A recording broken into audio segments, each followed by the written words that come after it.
მოგესალმებით სვირფასო ტელემაყურებლებო, მე მარინე გიგინეიშვილი ვარ. ეს არის დრო, ჩემი საავტორო გადაცემა და დღეს ჩემი სტუმარია ქალბატონი ლეილა არჩემაშვილი, გომბორის საჯარო სკოლის ქართული ენისა და ლიტერატურის მასწავლებელი, ჩემი კოლეგა, საქართველოს ჟურნალისტთა კავშირის წევრი, ფაზისის აკადემიის წევრი და დანარჩენი მის საქმიანობაზე ჩვენ გზადაგზა ვისაუბრებთ და თქვენ ყველაფერს საქმის კურსში ჩადგებით. დავიწყოთ უპირველეს ყოვლისა მადლობა რომ მოგზადდით და თქვენი ესეთი აქტიური საქმიანობიდან სკოლა, ბავშვები, მთის სკოლა ხო და მონახეთ დრო. მადლობელი ვარ. დავიწყოთ. მთის სკოლის მასწავლებელი ხარ. თან ისეთი ყველაზე საინტერესო ღრმა და მნიშვნელოვანი საგნის, რაც არის ჩვენი ენის ცოდნა, ჩვენი ლიტერატურის ცოდნა, ჩვენი მყოფადობა. აი რა ხდება მთის სკოლაში და როგორია იქ ქართული ენისა და ლიტერატურის მასწავლებლის როლი და მოღვაწეობა. ძალიან დიდი მადლობა მოწვევისათვის, ქალბატონო მარინა, მივესალმები ტელემაყურებელს, სიკეთეს უსურვებ ყველას. რომ გითხრათ, ურთულესია მთის სოფლის მასწავლებლის ცხოვრება. ურთულესია. ამიტომ მთავრობამ მიიღო კიდევაც ხელფასებზე დანამატი მთის სოფლის სკოლაში სამსახურისათვის და მართლა კარგად გააკეთეს ეს. პირობებია საშინელი. ჩვენ ბოლო გაწურული კავებით ჩაგვიტარებია გაკვეთილი. ჩვენ ჩექმაში წყალი ჩაგვსვლია და ისე გვიტარებია გაკვეთილი. მუხლამდე და წელამდე თოვლი მოსულა და გვირღვევია და სკოლამდე მივსულვათ, რომ გაკვეთილები არ გაგვეცდინა. პირობები ურთულესია, ძალიან ძნელია. ხან 4-5 ხევზე უნდა გადახტე, რომ სკოლამდე მიხვიდე. 2 ფეხსაცმელი გჭირდება, ტალხიანი ფეხსაცმელით ვერ შეყვალ გაკვეთილზე. საშინელება ის ადგილობრივ უნდა ნახოს ადამიანმა, რომ ეს უნდა აქედან რა ძნელი წარმოსადგენია. ეხლა რომ საუბრობდით რაღაცა კინოფილმის სიუჟეტი წარმოვიდგინე. ჩვენ ასე გვიტარებია გაკვეთილები, ასე სველებს, საშინელი მდგომარეობა. მე ისეთ სწავლულ ვარ სკოლაში, ჩემს წინ 20 მეტრში მგელსულია, მიდიოდა და მე უკან მიყვებოდი. მაგრამ გაკვეთილზე არ უნდა დამეგვიანებინა, გავრისკე და გავყევი უკან და ახლა იმან იცის, რომ მე მონადირე ვარ და ეს იმან გერმა ხო? ზედაც არ შემომხედა, მე ხითან ჩაუხვია და წრეებში შეერია, მაგრამ ვიარე რა გამეკეთებინა, ძალიან ბევრი სირთულეა. თუმცა ამასთან ერთად არის თავდადება, რომ ჩვენ ბავშვების ერთგულები უნდა ვიყოთ, ბავშვის ღალატი არ შეიძლება. უნდა გადავცეთ აბსოლუტურად რაც გვაქვს, მთელი ცოდნა, დავხარჯოთ ენერგია, ისინი კარგი ადამიანები გავზარდოთ, კარგი თაობა გავზარდოთ და ვიღწვით ამისთვის. მუშაობთ, აი თუნდაც ჩვენი სკოლა არაჩვეულებრივად მუშაობს, ყავს ახალგაზრდა დირექტორი ქალბატონი ნინო გოგრიაშვილი. ყველაფერს აკეთებს, რომ სწავლა აღზრდის დონე მაღალი იყოს, არაჩვეულებრივად მუშაობს და ჩვენც პედაგოგები მიუყვებით მას. მე მიმყავს ხოლმე ჩემი მოსწავლეები ეროვნულ სასახლეში,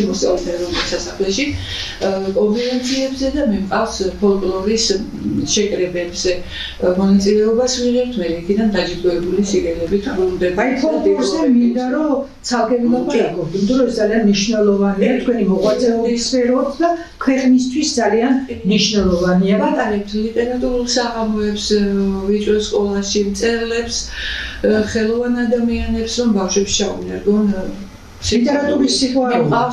ხო, ექსკურსიებზე ბავშვები ყოველთვის მწერლების სახლ-მუზეუმებში, რომ იცოდნენ ესა თუ ის მწერალი როგორ სახლში გაიზარდა, სად ცხოვრობდა, სად ისწავლა, მისი ნივთები ნახონ, ხელით შეერყონ ყველაფერს და ექსკურსიებზე დავყავთ, თემატური ექსკურსიებზე. მწერლების. თქვენ 2 წიგნის ავტორი ხართ, შემდგენელი ფოლკლორთან დაკავშირებით და მინდა რომ ცოტა ფართოდ ვისაუბროთ ამის საუბარზე, იმიტომ რომ ეს არის უნიშნელოვანესი დარგი, ხო, უნიშნელოვანესი სფერო. თუ არ იცი ჩემი წარსული, მაშინ ვერაფრით ვერ გექნება მომავალი სათანადო და აი როგორ არის ეს სკოლაში რამდენად ისწავლება იმ წიგნებში, რომელიც თქვენ გამოეცით, რა ჩანს, რა გამოსხივდება და რას აძლევს ეს მკითხვას? დავიბადე ამ ხალხში და გავიზარდე ქალბატონო მარინა მოლექსებო კაფეავე ხალხში ესენი მე ცოცხლად ყავს ნანახი ცოცხლად მისმენია მათი კაფეაობისთვის კაფეაო გვარია დიალოგური და ცალფა ორივე მინახავს ცალფა კაფეაც როგორ უთქვამს ხატობაში სადღაც პაპას და დიალოგური კაფეაც როგორ ერთმანეთთან როგორ პაექრობენ როგორ მოსდიოდათ ეს წყალივით ეს სიტყვა რა იცით რა არის ხატობა ლექსი და კაფეა ქორწილია ლექსი და კაფეა სალამაზებს ნათლობა ისევ ლექსი და კაფეა მთიელებს არ შეუძლიათ ლექსის გარეშე გენში და სისხლშია ამ ხალხში გავიზარდე და ეს მიხარია და შემიყვარე ბავშვობიდან ფოლკლორი ჩემი ნიჭიერი ხალხი ძალიან ბევრი ნიჭიერი ხალხი ცხოვრობდა ჩვენთან საბჭოხარო დახლა წავიდა იქ ქვეყნად ნაწილი მაგრამ დარჩნენ კიდევ საკმარისად რომლებიც ალამაზებენ და ეს სიტყვა მახვილი ადამიანები დარჩნენ ხო? და როგორ დაიბადა იდეა იმისა რომ ეს შეგეკრიბათ ერთ წიგნად ალბათ რთული იყო ამაზე მუშაობა უნდა გენახათ ავტორები ჩაგეწერათ რაღაც ფორმა მიგეცათ ეს ხო იოლი არ არის ეს მაგიდაზე დადებული არ იქნებოდა არა ამას როგორ იდეოდა ეს მოძიება უნდა პროცესია პირველ წიგნში შევიყვანე 36 ავტორი 1999 წელს გამოიცა პირველი წიგნი და მათი შემოქმედება მეორე წიგნში 2011-ში გამოვეცი მეორე ეს წიგნი ლექსობენ მთიელები შევიყვანე 46 ავტორი და მათი შემოქმედება და უფრო მეტი ჩემ ხალხს კიდევ დიდი საჩუქარი გავუკეთე ფოლკლორის ცენტრმა მთხოვა აი ამ ჩვენი მოლექსებო კაფეავეთა ფოტოები, ხელნაწერები, თვითონ ლექსი და პატარა ბიოგრაფია. 46 ავტორის ეს ყველაფერი ეს ოჯახებიდან წამოიღეთ. ზოგი მე მქონდა, მე მქონდა ზოგი მოიციეს. კი. და აი ეს მომზადებული მასალა ჩავალ საქართველოს ფოლკლორის ცენტრს, ისინი მუშაობენ საქართველოს ფოლკლორის ენციკლოპედიაზე და ჩემი ხალხი შეყვანილი იქნება ფოლკლორის ენციკლოპედიაში. ძალიან კარგი საქმე. ისეული საქმეა და მალე გამოვა ეს თქვენი კუთხისთვის როგორი მნიშვნელოვანია ის როგორც საქართველოსთვის. მე ვიწერდი კაფეებს, ჯერდი რომ მამა მუშაობდა ფოლკლორში ძალიან დიდი ამაგი. ამა თქვენზე მინდა რომ წავისაუბროთ, რადგანაც მაინც ჩვენი ოჯახებიდან მოვდივართ. ხო.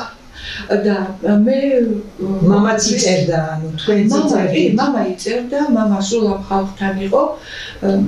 შეაგროვა მამამ ფოლკლორი თავის ხალხის, ჩვენი კუთხის და ბეჭდავდა პერიოდულ პრესაში.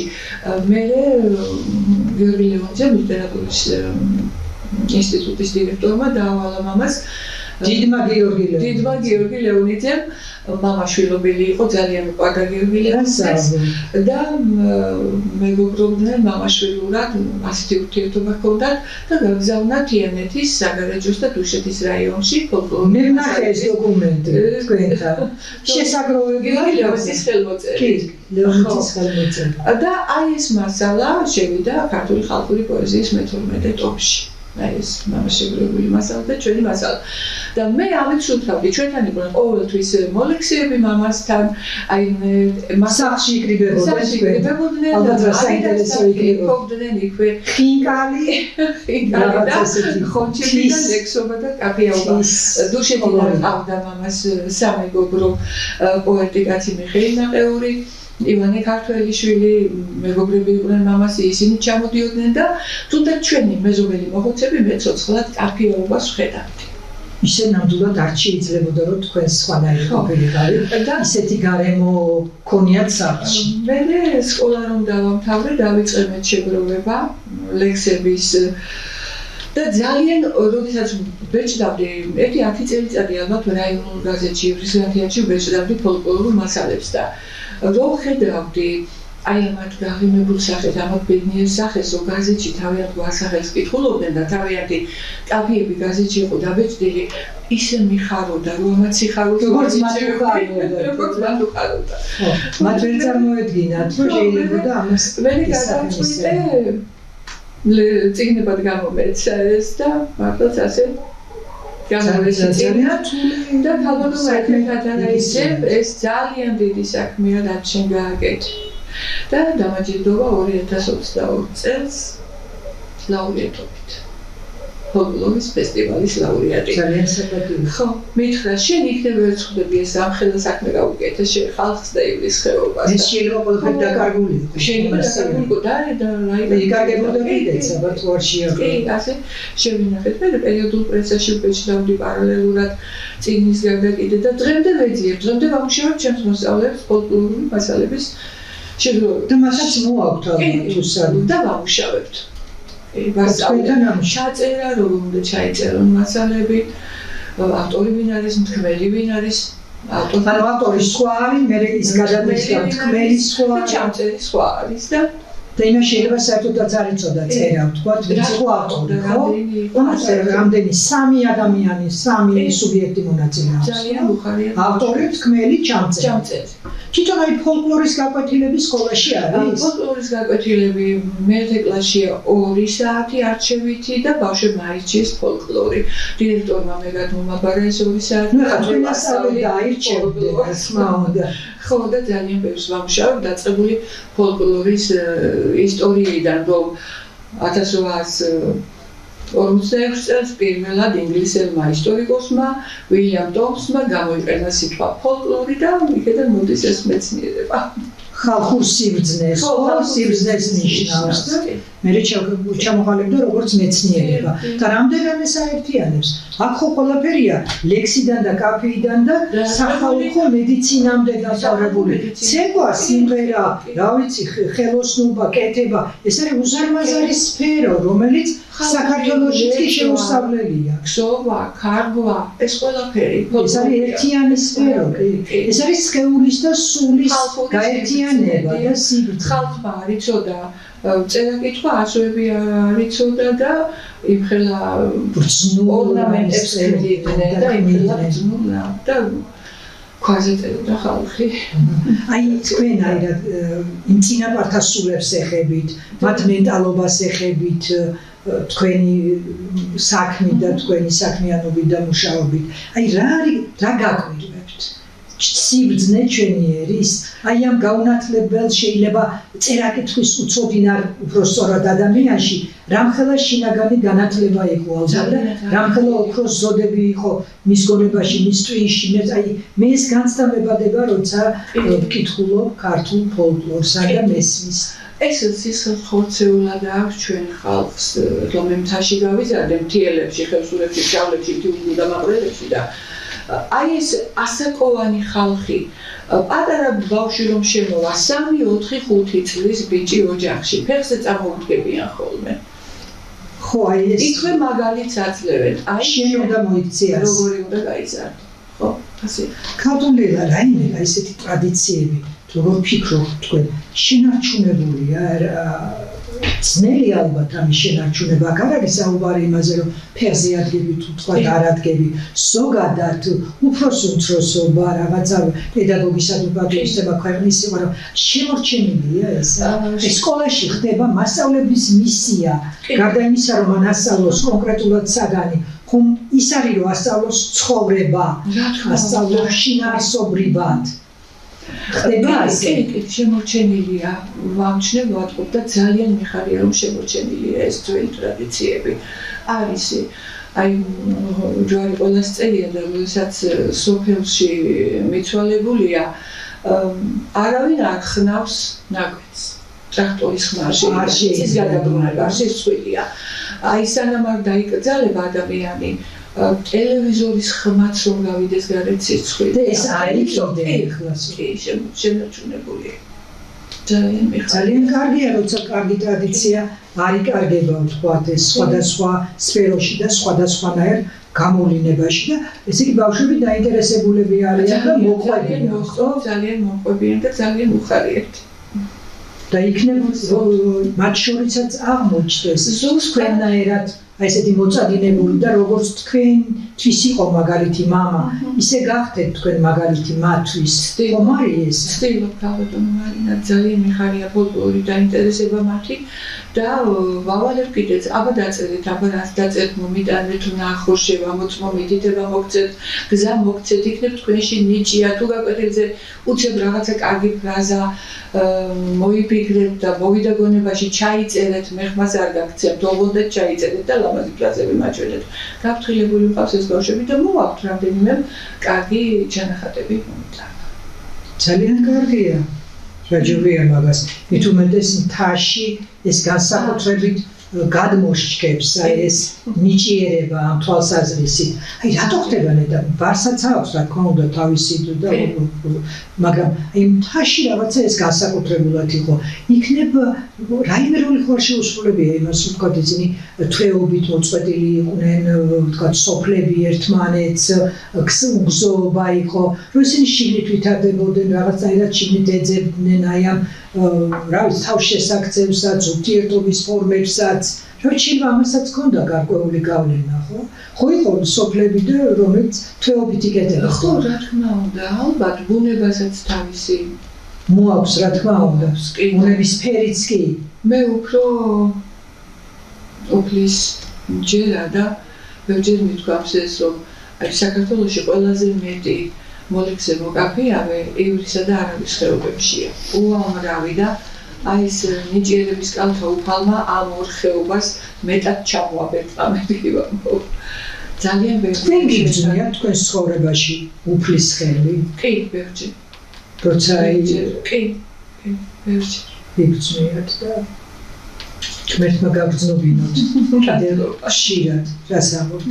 აი მე მინდა რომ თქვენს მამაზე, რადგანაც ფოლკლორზე წინაპრებზე ვსაუბრობთ, აგერ ცხადი მაგალითი იმისა, როგორი მამა ყავდა, თქვენ ახარ და მოდი მიამბეთ თქვენს მამაზე, რას მოღვაწეობდა, როგორი იყო, რა შვებოდა, უფრო ღრმად ვიდრე უკვე თქვით.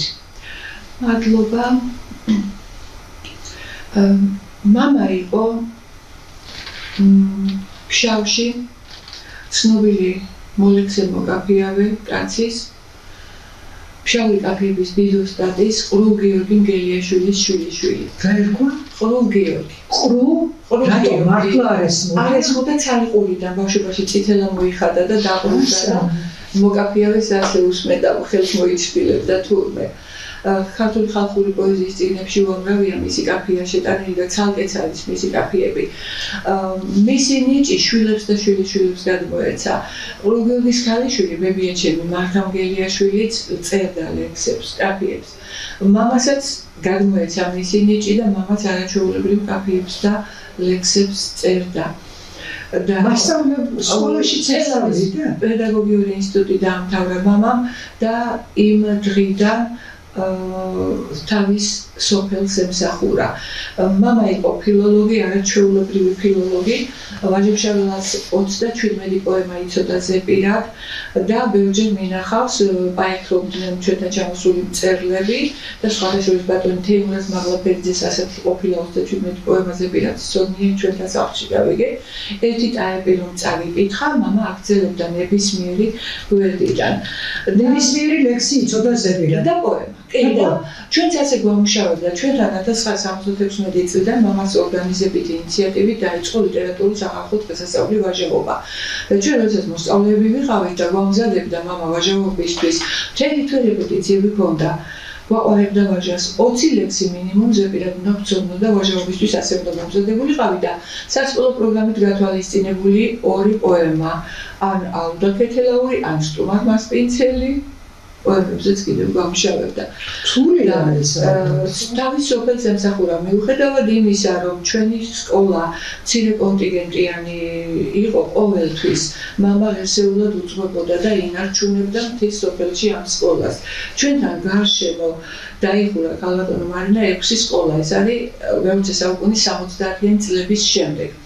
აღარ იყო მოსწავლეები. მოსწავლეთა მცირე კონტინგენტის გამო ვერონის დაწყებითი სკოლა დაიხურა, რუსიანის დაწყებითი სკოლა დაიხურა, ვაშლიანის დაწყებითი, ბოტკოს დაწყებითი, იგლიგორანის დაწყებითი და სოფელ სასადილოს 8 წლიანი სკოლა. და გაჩნდა ნასოფლარები და 3-4 კაციანი სოფლები. ასე და ჩვენი სკოლაც კოჯბანის სკოლა, სადაც მამა იყო 36 წლის განმავლობაში დირექტორი, ასე იყო მუდამ მცირე კონტინგენტიანი, მაგრამ ინარჩუნებდა მამა და მას ეხმარებოდა განათლების განყოფილების გამგე-მაშინდელი, თავად პოეტი კაცი ნუგზარ ჭანტურია. სამინისტრო მოსთხოვდა რომ მცირე კონტინგენტიანია დავხუროთ ეს სკოლას დავხუროთ და ბატონის ხო ეზო კბილით მიჭირავს შენი სკოლა იცოდე და ასევე სულ მუშაობდა მეუხედავად იმისა მამას ეპატიჟებოდნენ რაიგოუში სამუშაოდ და სხვადასხვა მაგრამ ამ ივლის ხეობის განეცხოვრება ვერ წარმოედგინა მას თანამშრომლობდა მამა ახალგაზრდა კომუნისტში გაზეთ კომუნისტში სოფლის ცხოვრებაში სახალხო განათლებაში აწვდიდა პერიოდულად წერილებს ბეჭდავდა მასალებს ლექსებს ისტორიულ კვლევებს და ასე შემდეგ. ასე ძალიან ღირსეული ადამიანი შემომავალი ხარ. ხარია რომ თქვენც ასე აგრძელებთ თქვენ გადაცემა გაქვთ. ახლა დაიწყე და მე ვფიქრობ რომ ეს არა მარტო მე ალბათ მთელი საქართველოს თქვენ გისმენთ რომ ეს არის ძალიან მნიშვნელოვანი და ძალიან საჭირო გადაცემა. ეს არის ლექსო არ დაიკარგა, ასე ქვია. მოდი ამ გადაცემის გარშემო ვისაუბროთ. რა არის მისი მიზანი? როდის გადის? აი გარკვეულწილად რომ თქვა რადგანაც ახალი გადაცემაა, რომ გავაგებინოთ ჩვენს მაყურებელს, რომ უყუროს, აინტერესდეს შვილებს აყურებინოს, ეს არის ხომ ჩვენი მიზანი? თქვენ კარგად იცით გალბატონო მარინა ბატონო ვახუშტი 1979 წელს ჩაატარა პირველი ფოლკლორული საღამო ფილარმონიაში რაღაც უდიდესი რეზონანსი გამოიწვია და მე ბატონი ვახუშტი ასე რაიონ დადიოდა და აგროვებდა ამასალებს და ატარებდა ფოლკლორულ საღამოებს დიდი გამოხმაურება ჰქონდა მსმენელი ძალიან ბევრი მაყურებელი ტელევიზორს ძალიან ბევრი აინტერესებდა და უყვარდა ხალხური შემოქმედება და აი ზუსტად ამას ეხნობა ალბათ ამას ეხნობა ეს გადაცემაც ზუსტად ლექსო არ დაიკარგები ჩემი მიზანი და მისიაც ეს არის რომ ხალხის აი ამ სახალხო მთქმელების ნიჭიერი ადამიანების ერთი ტაეპიც არ დაიკარგოს ისევ დაუბრუნდეს ხალხს და დაუბრუნდეს ისევ ხალხს ამას ვცდილობ ძალიან მინდა კიდევ დიდი მადლობა გადაუხადო ტელეკომპანია ქართულს რომელმაც ჩამთვალა ღირსად რომ მე ეს გადაცემა წამეყვანა ძალიან ავტორიზა წამყვანი მოგიყავი და ძალიან საჭიროა. როდის გადის გადაცემა? როგორია დრო? გადაცემა გადის ყოველ შაბათს საღამოს 7 საათზე. დარწმუნებული ვარ, ბევრი მაყურებელი გეყოლებს. მეც მაქვს არქივი, მდიდარი არქივი მაქვს, იქიდან გამოვიღო მასალები, წარმოვაჩინო. ძალიან ბევრმა სახალხო მთქმელმა დამიტოვა მე თავისი რვეულები, თავისი შემოქმედება. ის ნაწილი მივაწოდე ფოლკლორის ცენტრს, ნაწილი ჩემთან არის, ნაწილს ბეჭდა. აი, ენციკლოპედია რო გამოდის. კი, ნაწილი სოციალურ ქსელშიც ვაქვეყნებ ხოლმე მათ ისინი ცოცხლები უნდა იყვნენ მუდამ რადგან მენდნენ ისინი და ჩამაბარეს და დამიტოვეს თქვენ ამოგარჩიეს და მე მინდა მათი სულების წინაშე ყინათელი ვიყო და ყოველთვის რომ არ დაიკარგოს მათი შემოქმედება და ძალიან ბევრი კარგია ახლა არის იქ უბრალო ლექსებიც ცოტა დარეხარისხისაც მაგრამ საუკეთესოც ბევრია ხოშუში იქიდან ამოირჩევა ის რაც ღირებულია და რაც დაინტერესებს განსაკუთრებით ახალგაზრდებს იმიტომ რომ ახალგაზრდები ცოტა აი ქართული ენა და ლიტერატურა გარკვეული წლების წინ უფრო ინტერესის სფერო იყო ახალგაზრდების ჩემი დამოკიდებულებით, ჩემი შეხედულებით და მე ეს რეალობაა მე მგონი და ეხლა რაღაცნაირად ცოტა მეორე პლანზე გადაინაცვლა და ეს ძალიან მაწუხებს. ხო, ბავშვებს ამასაც ვასწავლი, რომ აი ჩვენ გომბორის მხარეში 16 სოფელია და არავის არ ღირსებია ასეთი ბედნიერება, რომ 16 სოფელში იყოს 4 ლაურეატი ფოლკლორის. 4 ღვთისმეტყველური ფოლკლორული ფესტივალების ორგზის ლაურეატი, გრიშა აქციური ფოლკლორული ფესტივალების ორგზის ლაურეატი, გიგლა ჭინჭარაული ორგზის ლაურეატი და ახლა მოგოს მეოთხე მზების სიწვიების შემკრები. ამ მემართულებით მივიღე მე ლაურეატობა და მინდა რომ ვიცოდნენ ბავშვებმა, იმიტომ არის რაიონი ერთიც არ ყავს ლაურეატი. კი, რაიონი კი არა, რაიონები. აი რა არის მთავარი პედაგოგისთვის?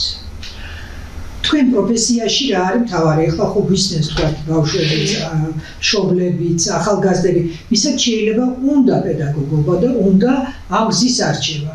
როგორმა ადამიანმა უნდა აირჩიოს პედაგოგის პროფესია და რა ღირსებებით უნდა იყოს ის შემკული? ჯერ ერთი მე ასე ვფიქრობ, მაღალზნეობრივობა. მერე ის რომ უზომოდ უნდა გიყვარდეს ბავშვი.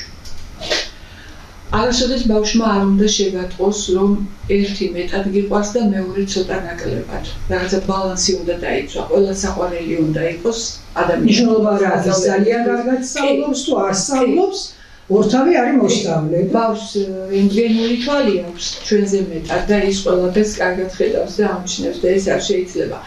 და მასწავლოს უნდა უყვარდეს პირველ რიგში თავისი ქვეყანა, თავისი ხალხი, თავისი სამშობლო, რომ აი ეს სიყვარული გადასცეს. ჯერ მას უნდა გქონდეს, რომ მე მათ გადასცეს. კი, ახლა მე 1980 წლიდან სკოლაში ვარ და მე მინახავს თავდადებული მასწავლებლები ბავშვებისთვის და მე მინახავს რა არის დასამალი ზერელი მუშაობით დაკავებული მასწავლებლები, რომლებიც მხოლოდ ხელფასისთვის დადიან. მე მყავდა გომბოლში მცოდნეობის მუზეუმის შექმნა, ჩემი უძვირფასესი მასწავლებელი ხარიტონ ციცხვაია, გეოგრაფია, ისტორიას ასწავლიდა ეს ადამიანი და უნიკალური მეორე პირველი 1000 წლეულების დროინძეთ აღრიცხვის ისრები, შუბები, ბუნიკები, ოქროს საყურეები, შუშის მძივები ჩვენს ტერიტორიაზე უამრავი ნამარხია და ესენი ამოიღო შეაგროვა ჩემმა ხარიტონ მასწავლებელმა ჯაჭვის პერანგები, თუნგები, თულუხები ხარიტონეობის მუზეუმი შექმნა და გააკეთა და 90-იან წლებში არ ვიცი, მაგ სკოლასთან კონტაქტი აღარ მქონდა და ეს ყველაფერი გაქრა. ეხლა ცალკეული კედლებია, მე რომ ეკრავედი სამუშაობდა. ძალიან გული მტკივა ამაზე. შარჟამ ჩვენს ხარიტონ მასწავლებელს დაბადებიდან 120 წელი შეუსრულდა. იგი იყო დამსახურებული მასწავლებელი და აი ეს არის ჩემთვის მასწავლებლობის ეტაპი და ასეთები დაიბადო. რამდენი უღვაწია ადამიანს და მუშაობდა საკონფერენციო თემებზე, მაშინ პიონერთა სასახლეში, დღევანდელ მოსწავლეთა ეროვნულ სასახლეში დავყავდით კონფერენციებზე, დაჯილდოებულები მოვდიოდით. ხარიტონეობის მუზეუმი გომბოლის სკოლის საქართველოში მეორე ადგილზე იყო. ჩვენი მუზეუმი იმდენად დიდარი იყო. არ ვიცი. ამაზე გული მწყდება ძალიან, მაგრამ მისი ავტორიტეტი დარჩა. აგერ თუნდაც თქვენ ამაზე საუბრობთ. ნამოწაფებს ძალიან ბევრს უყვარს, ბევრს იხსენებენ ჩვენს ხარიტონ მასწავლებელს, ხარიტონ ციცხვაია 1905-ში იყო დაბადებული. წონება ქონდა და მაგრამ რაფაელა ენერგია ჩადო საქმეში და ნატურში იყოს მისი სული და არ დავიწყება მის საქმეს. აი თქვენ მასწავლებელი ხართ და მაინტერესებს თქვენი აზრი, მშობლების დამოკიდებულება. აი როგორ თანამშრომლობთ მშობლებთან მასწავლებლები? აი ყველა ბავშვი ერთნაირად უნდა ექცეოდა, ხო, მაგრამ ერთი კარგად სწავლობს, მეორე ვთქვათ არ სწავლობს, არც სწავლაზეც არ არის მარტო, ხო? სხვადასხვა მიტკილებები აქვს ბავშვებს. თუ სკოლამ და მასწავლებელმა და მშობელმა არის თანამშრომლა, სრულყოფილად ბავშვის აღზრდა გაჭირდება და თქვენ ამ მიმართულებით აი რა სიტყვით ან როგორი ურთიერთობები გაქვთ მშობლებთან? ახლა რა არის მთავარი რჩევა, რასაც აი შეიძლება ჩვენ ამდენი მშობელი გვისმენს ახლა. როგორი უნდა იყოს მშობელი, რომ მისი შვილი ღირებული, ბების მქონე და ღირსეული ადამიანი გაიზარდოს? წერალ თქვი 1980 წლიდან ვარ სკოლაში და ნომერი პირველი პრობლემა, რომელიც აი დღემდე მოყვება და მოდის, ეს არის მშობელთა პედაგოგიზაციის დაბალი დონე. მაგრამ არიან ძალიან კარგი მშობლები, რომელთაც მართლა მაღალი აქვს პედაგოგიზაციის დონე. შინაგანად აქვს, იმას რომ არავინ ასწავლის, ინტუიტიურად. კი, არის ძალიან ბევრი, რომელიც სკოლაში მოდის, აკითხავს ბავშვს, ეკითხება მასწავლებლებს, როგორ სწავლობს მისი შვილი, სახლში ხომ არ ცურულობს, რამეს ხომ არ მატყუებს, აბა გამარკვიეთ, რამეს ხომ არ უჩივით ჩემ შვილს. ასეთი მოსწავლე მშობლები დაახლოებით მშობელთა ნახევარზე მეტია. ძალიან კარგი. ძალიან მიხარია და ძალიან შედეგი სწორედ მაშინ დაიდება. აი ზუსტად მშობელი როდესაც ბავშვს აქცევს ყურადღებას, აკონტროლებს, თანაც ახლა ისეც უნდა გააკონტროლო ბავშვი, რომ იმან ვერ გაიგოს. ესეც ერთ-ერთი საკითხია. თავის გაკონტროლება, ეს სიტუაცია იმან მისხოს რომ მოხდეს. კარგი მშობლები არიან ძალიან, სასკოლო ღონისძიებებში ყოველთვის ერთვებიან, აქტიურად ჩვენთან მოდიან, მონაწილეობენ. ატარებს სასკოლო ღონისძიებებს. ძალიან ბევრს, ის სასკოლო ღონისძიებებიდან ძალიან ბევრს იგებს ბავშვი და ეს რაღაც ზეიმებთან დაკავშირებით, ლიტერატურული შეხვედრებით, მოწვეული სტუმრები, გომბორელი სამი ახალგაზრდა გადაიცვალა ცხინვალის ომში, გაგრაში, მათი ხსოვნის საღამოებს უმართავთ ხოლმე ამ ბიჭების ესაუბრებით სამშობლოზე, გმირობაზე, თავდადებაზე, თავგანწირვაზე. ტოვებთ უყურადღებოდ. აი თქვენი მოსწავლეებიდან თუ გაქვთ ინფორმაცია, თუ იცით, ხომ არ აირჩია ვინმე ეს პროფესია? ან ხდება შემთხვევები, როცა იმიტომ დღეს ბევრი არის პროფესია, ზოგი ქვეყანაში რჩება, ზოგი გადის, არჩევანი ბევრია. ირჩევენ ამ პროფესიას ქართული ენისა და ლიტერატურის მასწავლებლობას, როგორც მოღვაწეობის სფეროს. კი, ძალიან ბევრი ჩემი ნამოწაფეებიდან გახდა ქართული ენისა და ლიტერატურის მასწავლებელი და ეხლაც 1-12 კლასელი უკვე ემზადება ფილოლოგიურზე მიდის. ეს კი ნამდვილად არის თქვენი დამსახურება, ხო? თუ მაგალითი რომ მასწავლებლის სახით, მით უმეტეს ამ მშობლის სახით, ეს ძალიან მნიშვნელოვანია. თქვენ ჩემი კოლეგა ხართ. თქვენ ახლა ჟურნალისტთა კავშირის წევრი და ხართ ჟურნალისტი. აი ამაზე კარგი პროფესია გვაქვს ნამდვილად და თქვენ საუბარსაც ეთყობა არა მხოლოდ ჯერ ფილოლოგი და ისიც ისეთ განათლებული ქალბატონი, მაგრამ ამავდროულად აი რა ვიცი, კამერასთან ურთიერთობა, ეს არის თემები, რომელიც ჩვენი სფეროსთვის განსაკუთრებით მნიშვნელოვანია და პროფესიულია. აი ჟურნალისტიკასთან რა გადაკვეთაში გოხვედით? რა გადაკვეთა და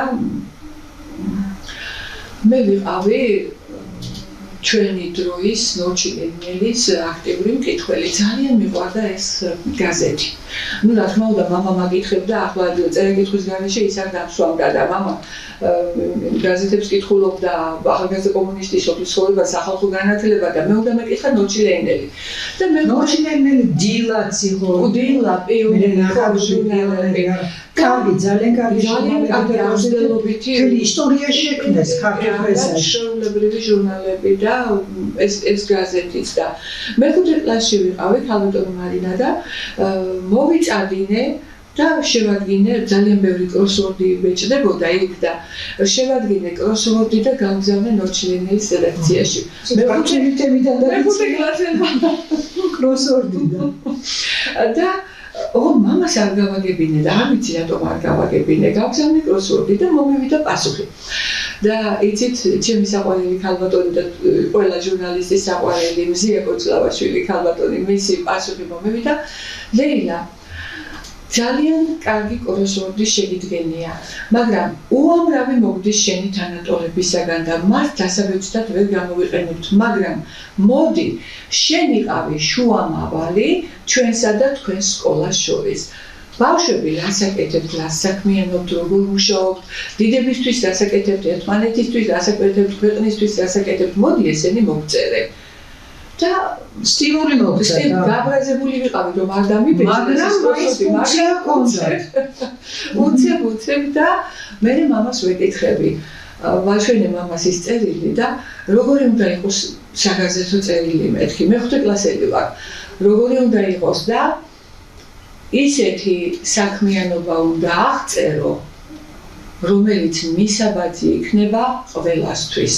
სწორი ფორმულაცია, საინტერესო. დავიწყე ქალბატონი მარინა და ზუსტად იმ ერთი თვის განმავლობაში ბავშვებმა მოვაგროვეთ სკოლის მოსწავლეებმა საწყო მეურნეობებმა დაგვავალეს ცაცხვის თესლი და მოვაგროვეთ ამ 70-მა ბავშვმა 20 კილო ცაცხვის თესლი და ეს გავგზავნე ნოჩილენელის რედაქციაში და დამიბეჭდეს და კიდე შემაქეს და კიდე სტიმული მომწეს. აი დაიწყო თქვენი ჟურნალისტური საქმიანობა რა? საინტერესო ნაბეჭს რაღაცნაირი განცდა. ხო, იმეჩნდებოდა ხშირად. მე ატექში არტეკის აგზურით დამაჯილდოვა საქართველოს 14 ბავშვი ნორჩილენელის რედაქციამ 75 წელი იყო, ორი თვე იქ არტეკის სკოლაში ვისწავლე.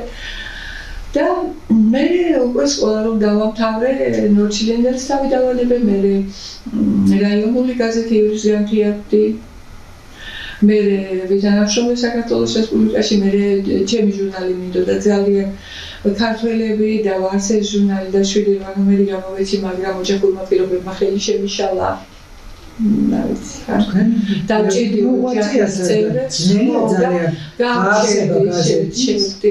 შევჩერდი, რადგან ოჯახის წევრები სხვა მოვლენს არ დაიკარებდნენ და ისე მე უნდა მივეხედა მართვის და შემიშალა ხელი, მაგრამ რაც გააკეთეთ ის ღირებულია და თქვენი ცხოვრების მნიშვნელოვანი ფურცელი და პირობური ღიმილით და ისე იხსენებთ იმ დროს და იმ წლებს და თქვენს პირველ ხო, ჩემთვის პედაგოგობა როგორც სასწავლის პირა. ერთზე ჟურნალისტიკა, ერთზე პედაგოგობა. არის ჩადის. და თუმცა როცა მათ აერთიანებთ და აი გაერთიანებულია. ორივე გამოდის და ერთმანეთს მხოლოდ არსებს. აი ჩვენი საუბარი დასასრულს უახლოვდება და მე მინდა გთხოვოთ, რომ მამა თქვენის ლექსია მაგ წიგნში მე გავეცანი და აი მთელი ჩვენი საუბარი რაც იყო ახლა და ვფიქრობ არა უინტერესო, აი ყველაფერი ამას აერთიანებს. თემატიკასაც, იდეასაც, მისწრაფებასაც, მიზანსაც, აი თქვენი მამის ლექსი აერთიანებს და გთხოვთ აი წაიკითხოთ. გულში ერთი გრძნობა მიდუხს. გამივლია მეხთად ეხა დამიშლია ამიგია მიჩხრეკია წყალქვეშეთი ზეცის კარი გამიღია მიწა მიზან ზარებია რაიხსტაგი ამიღია მომივლია სახმელეთო ქედი არსად დამიხრია იკითხავენ ვინახარო ზადაური ვისი რისი ამირანის ჯიშის ავარ არაგვილთასის ხორცისი სულის თქმა და თვალის ჩინი მოყვრისა და მეგობრისი უნდობელი ულმობელი მამულის და ხალხის მტრისი გულში ერთით ძნობა მიდუხს აღშორდება ფიქრი მისი ძლიერება სამშობლოსი აღზრდა მისი მომავლისი შრომა სწავლა ბრძოლა შექმნა უკეთესი მერმისისი არაჩვეულებრივია ბრავო აი ამაზე ვისაუბრეთ ამაზე იყო ახლა მთელი ჩვენი გადაცემა პრაქტიკულად აი ამ არაჩვეულებრივ თემებზე მე მგონი საუბარი შედგა ჩემს არაჩვეულებრივ და ულამაზეს ქალბატონთან ქალბატონ ლეილასთან ერთად დიდი მადლობა რომ მიყურებთ და შეხვედრამდე მადლობა